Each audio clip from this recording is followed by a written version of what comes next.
Ever look at your life and think, if God is king and I'm his child, why does my crown feel so light? Why do some days feel like mopping floors in a palace I can't see? Maybe the crown isn't missing. Maybe it's waiting, and God is shaping the head that will wear it. If you're longing for a faith that's deep, humble, and world changing, you're in the right place.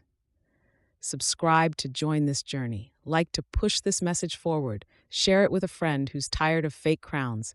And tell us in the comments where you're asking God for a servant's heart. Today, we open a letter to a gifted but fragile church in Corinth, a bustling port city stacked with money, idols, and ambition. They loved wisdom, status, and impressive leaders. They were rich in spiritual gifts, but thin on humility. Paul writes to steady their hearts and reset their vision. He holds up a mirror with a surprising line that stings and heals. 1 Corinthians 4:8. You are already filled, you have already become rich, you have come to reign without us. Yes, and I wish that you did reign, that we also might reign with you. These words carry a loving wake-up call. The church had started acting like kings already. Some boasted in their favorite teachers. Others measured success by crowds and shine. In a city that adored triumph parades and fancy dining rooms, it was easy to pretend the future had fully arrived. We feel that pull too. Scrolls and stages can make us look more complete than we are. We can chase a version of Christianity that is polished but not pierced, loud but not low. Yet in God's kingdom, true reign is shared and not yet. The path there runs through humble service, through towels, not trumpets. This is not a downgrade. It's an invitation. When we lay down the need to look important, the Spirit lifts up a different power. Steady love, quiet faithfulness, and courage that keeps going when no one claps. That is how the kingdom expands in real neighborhoods and real hearts. In the next moments, let's walk the streets of Corinth, meet their pressures, and discover how this teaching frees us to live like citizens of the coming kingdom, right now, with humility that makes room for God's reign to grow. Step back with me into the mid-first century, when the message of Jesus was taking root in busy, noisy cities across the Roman Empire.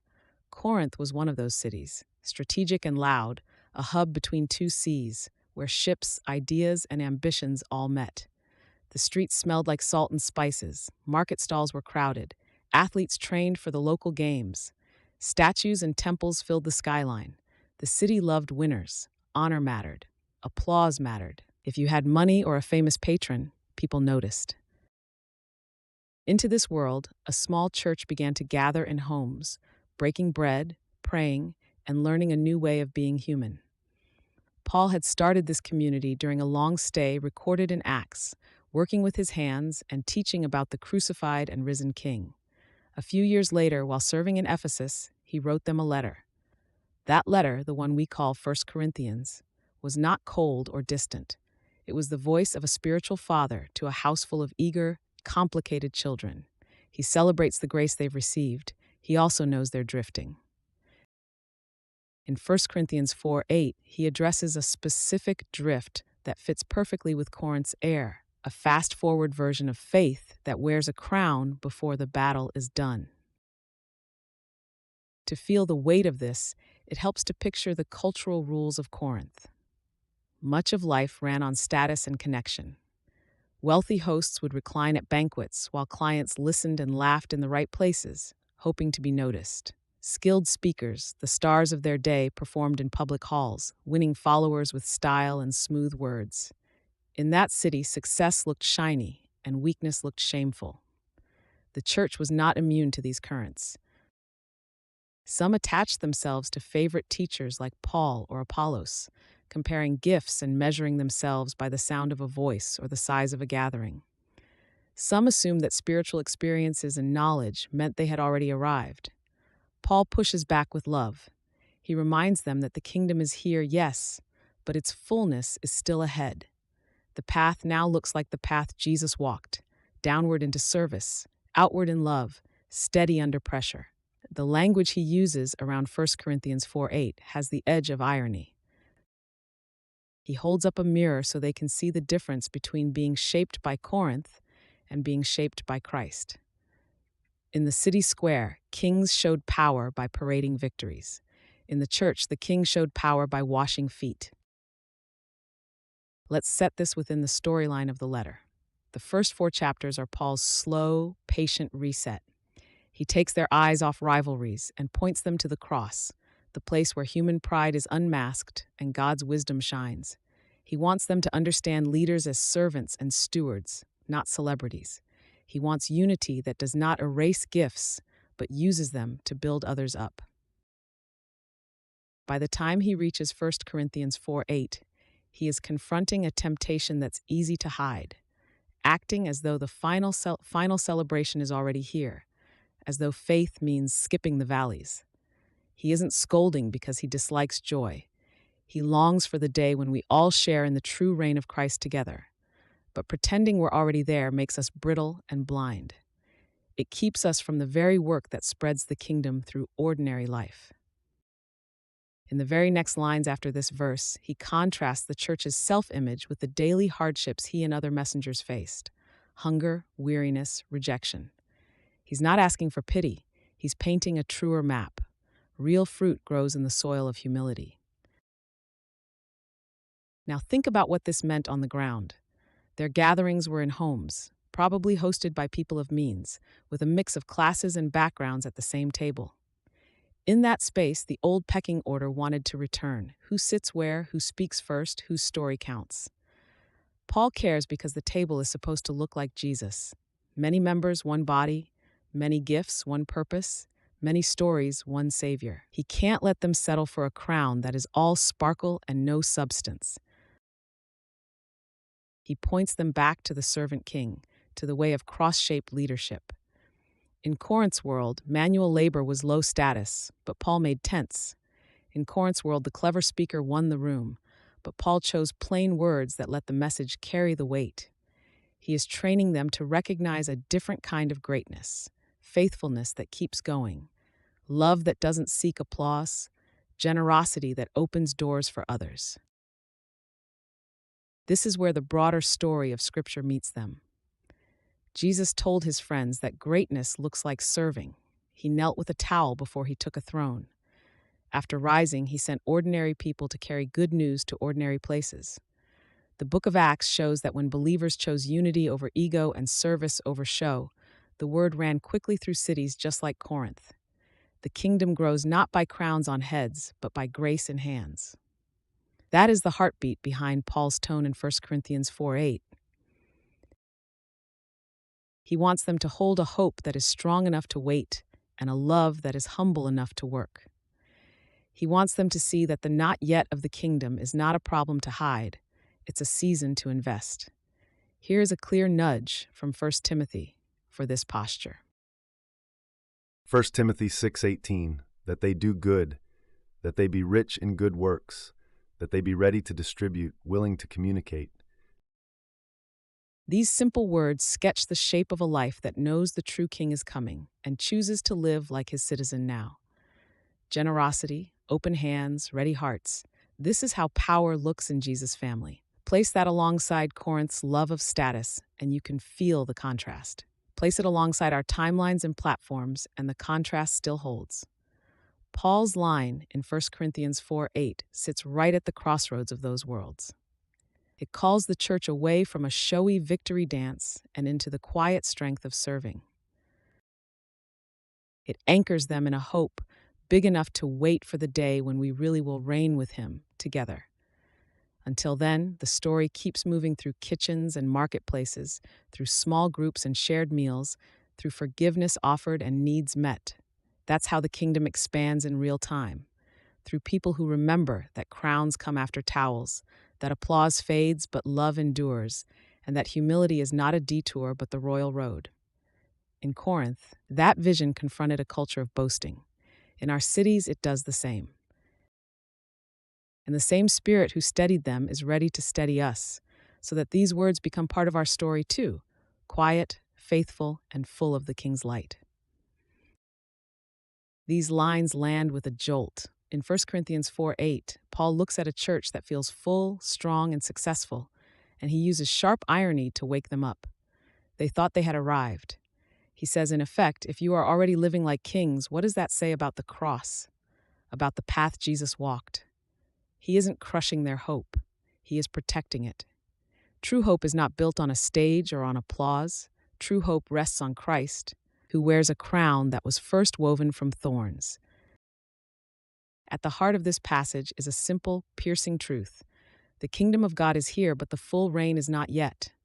God has poured out real riches, forgiveness, the Spirit, a new family, a new name. Yet the final glory, the open and public rule of Christ over all things, is still to come. Paul lifts their chin and says, "Do not confuse the appetizer with the feast." He even adds a tender wish. He longs for that day when the reign is shared, when the whole family sits at the table, when the apostles and the church rejoice together without suffering. That longing shapes our hearts now. We serve, we wait, and we refuse to pretend that the parade has already ended. Doctrinally, this calls us into the pattern of Jesus. The cross comes before the crown. Glory follows humility. That is not a slogan, it is the shape of our salvation. Jesus empties himself, stoops low, and then the Father lifts him up. When Paul warns the Corinthians, he is not anti-joy or anti-gift. He is anti-pride.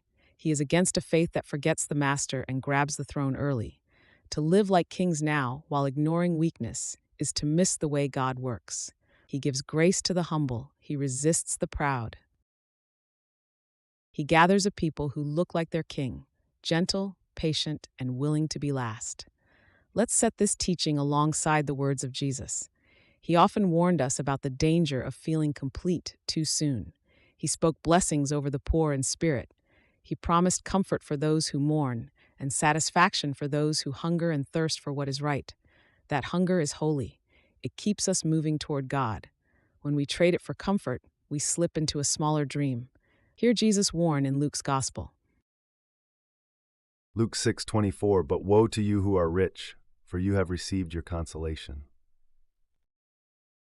That sting is not to shame wealth itself, but to expose a heart that says, "I'm good now, I need nothing more." Paul counters that spirit in Corinth. He says, "Not yet. Not while the apostles bear scars. Not while the world is still aching.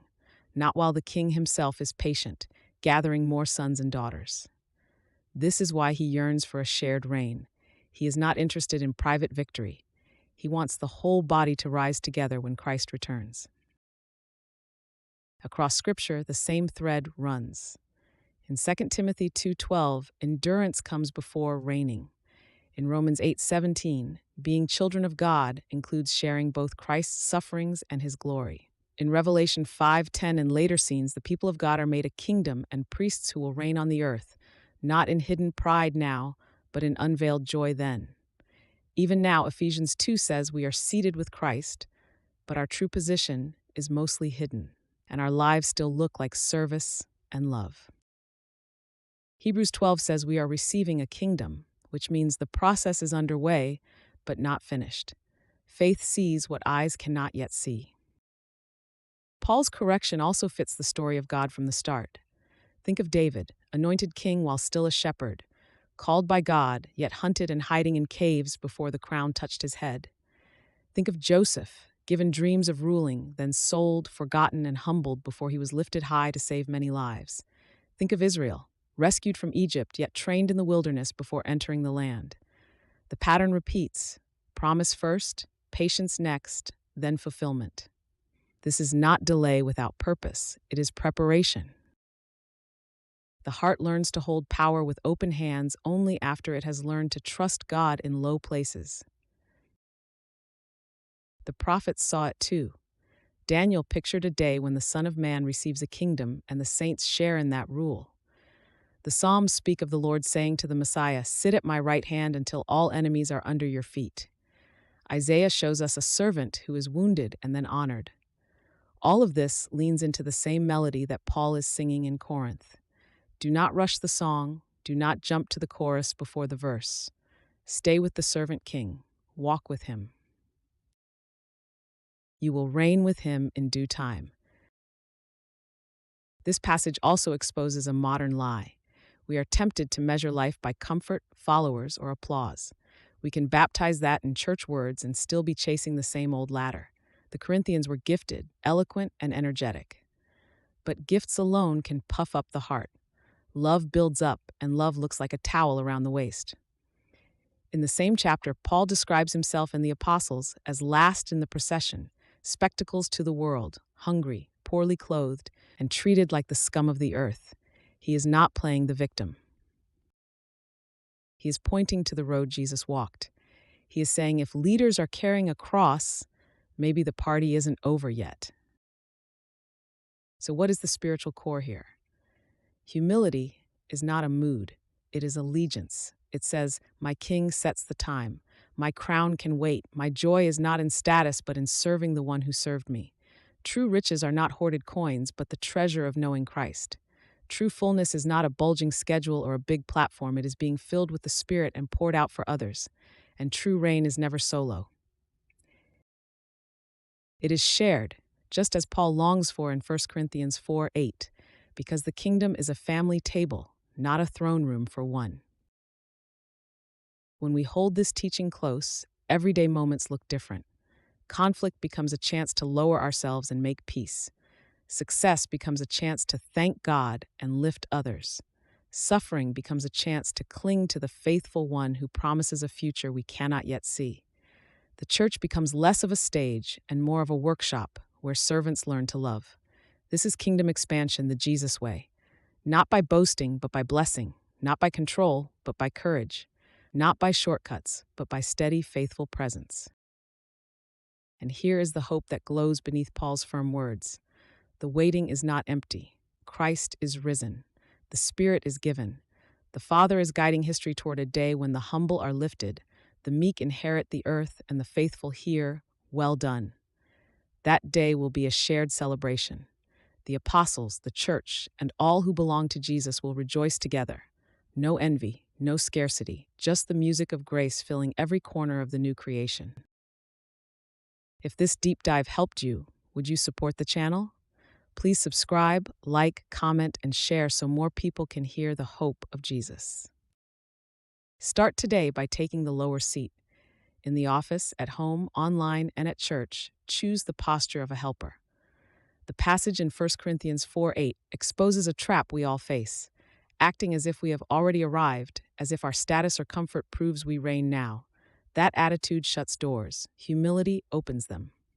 If you want the kingdom to grow where you live, trade the crown you imagine for the towel you can hold in your hands. First, name the illusion. Where do you quietly believe you have already arrived, already above correction? It might show up in impatience when someone slows you down, in needing the last word, in guarding your time so tightly that you never lift a finger for others.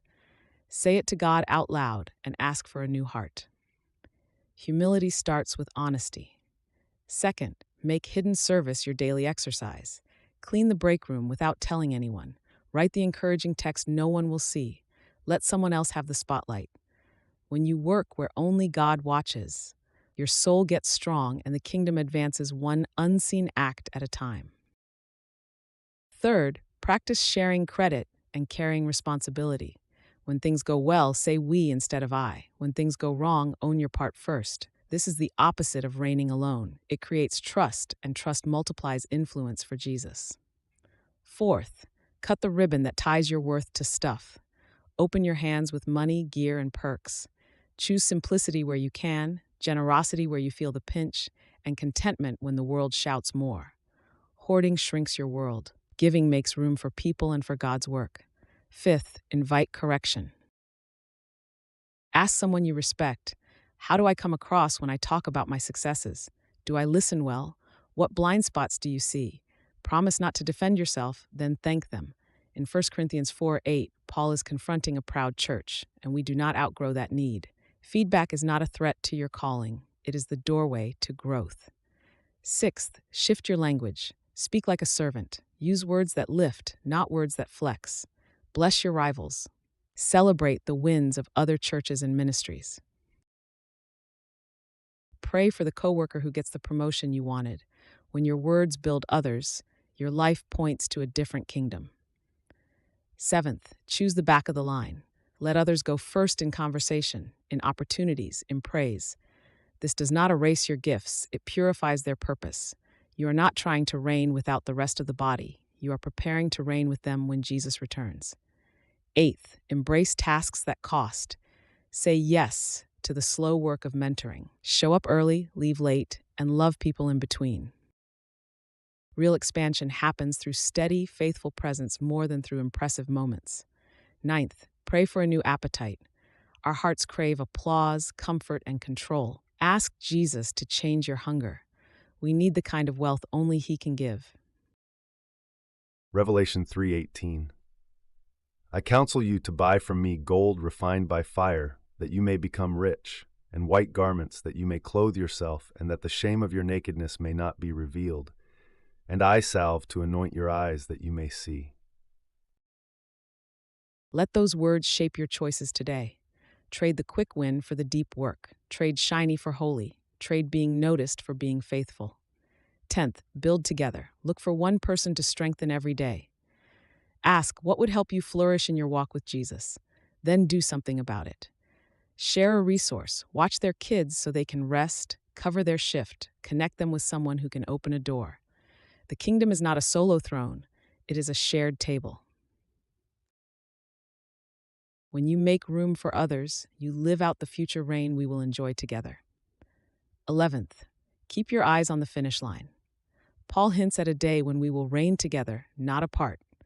That hope keeps you from grasping for crowns today. Your calling now is to serve like Jesus, trusting that no act of love is wasted. One more step. Let your online life follow the same pattern. Resist the urge to prove you are right.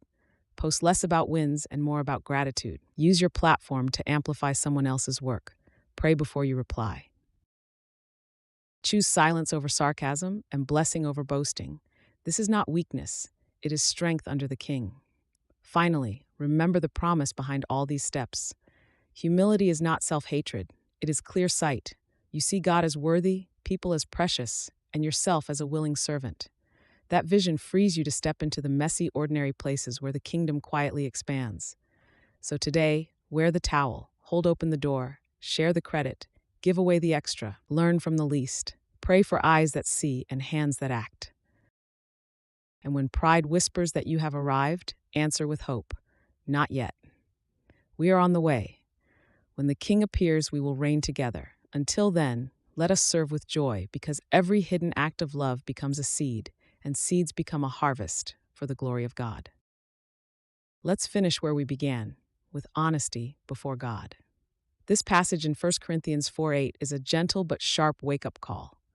The church felt full and secure, but the apostle reminded them the crown is still ahead, and real greatness now looks like serving. The kingdom doesn't advance by thrones and titles. It moves through open hands, quiet sacrifices, and courage that keeps loving when no one claps. Our future reign is shared, not solo. Until then, we take the towel, not the scepter. That is why boasting has no place here. Every gift is borrowed. Every win is grace, and our resources are not for display but for good works that lift others, as echoed in 1 Timothy 6:18. Comfort without surrender can lull us to sleep, a warning we've heard in Luke 6:24. So we buy what won't burn, the treasure that makes us truly rich, like the counsel in Revelation 3:18. We are not empty, we are entrusted. When we go low, the gospel goes forward. In the unseen places, the King plants seeds that become shelter for many. That is how expansion really happens. Now take a breath. Where have you been acting like it's already the parade? Where do you protect comfort more than people? What would it look like to lay down a little status, at home, at work, online, and wash feet there? Who needs your time, your table, your listening? What habit is God inviting you to trade for a servant's joy? Picture your week: the inbox, the commute, the kitchen sink. Imagine the King walking with you into each place, smiling, saying, "Let's serve here." Is there a call to make, an apology to offer, a budget line to redirect towards someone in need, a neighbor to welcome? How would that change your pace, your words, your giving? Pray today: Jesus, unclench my fists. Make me rich in love, bold in mercy, and faithful in small things. If this helped you take a next step, choose one hidden act of service this week and help us spread the light. Subscribe, like, comment, and share.